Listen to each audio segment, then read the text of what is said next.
आपके रिवाइवल का चांसेस था, लेकिन आप मीटिंग करती हैं, 60 आते नहीं, 20 आते हैं और ठीक कुछ घंटों के बाद रूबी हॉस्पिटल के अंदर के पास एक गेटवे इन है, एक होटल है।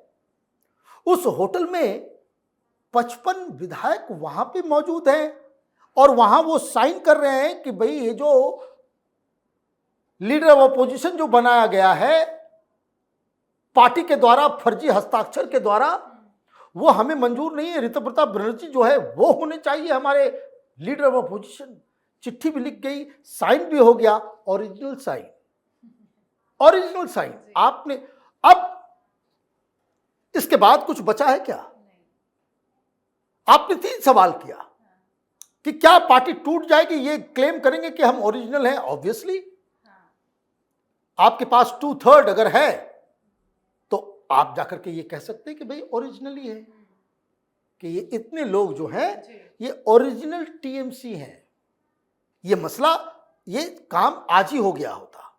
द ओनली प्रॉब्लम इज कि ऋतु प्रताप को पार्टी से निकाल दिया गया। He is no more a TMC पर से एज ए लीडर।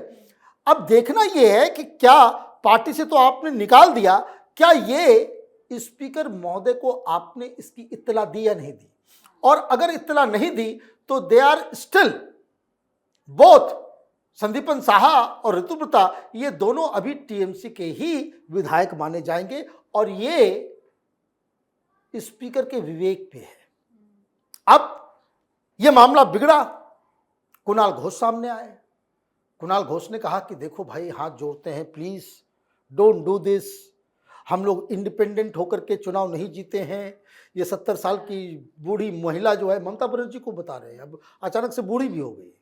आप ये कह रहे हो कि उनके नाम, उनके पराक्रम की वजह से हम लोग चुनाव जीते हैं, ये बैक स्टैबिंग मत करो प्लीज।